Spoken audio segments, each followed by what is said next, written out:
ওরহমতুল্লাহি ওয়া বারাকাতুহু। শেখ, ওয়ালাইকুম আসসালাম ওয়া বারাকাতুহু। জি। আমি জার্মানি থেকে বলছিলাম। আমার প্রশ্ন ছিল, আহ, ঋণ, মানুষের কাছ থেকে ঋণ করার ক্ষেত্রে একজনকে জামানত রাখে না? যে জামিন, ঠিক আছে আপনাকে জামিন রাখলাম, হুম এই এই এই সংক্রান্ত। হুম বলেন। আহ, আমার বাবা আমার বাবা একজনের জামানত নিয়েছিল আহ, হুম ঋণ করার ক্ষেত্রে। মানে ওই লোকটা আমার বাবাকে জামানত বানিয়ে নিয়ে গিয়েছিল এবং হুম অন্য তৃতীয় পক্ষের কাছ থেকে কিছু টাকা ঋণ করেছিল। এখন লোকটা ঋণ পরিশোধ করতে পারতেছে না।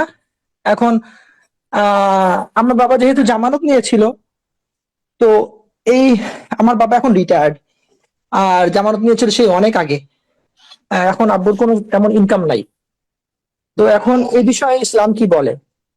আর যদি বাবা এই জামানতের টাকা দিতে অপারগ হয়, তাহলে কি এই টাকা আমরা আমরা ছেলেরা পরিশোধ করা লাগবে, নাকি জি। ইসলাম তা কি বলে? বা এটা ফরজ আমার জন্য পরিশোধ করা, বা আমার বাবার জন্য ফরজ, নাকি এই যদি একটু বিস্তারিত বলতেন। আপনার আপনার আব্বা নিজের উপর ফরজ করে নিয়েছেন, ফরজ ছিল না যেটিকে ফরজ করে নিয়েছেন।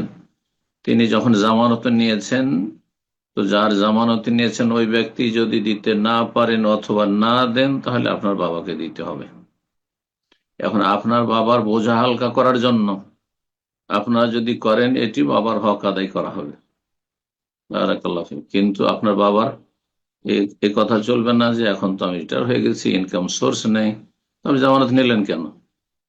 কেন বা জামানত নিতে যাবেন আপনি? বোঝা গেছে।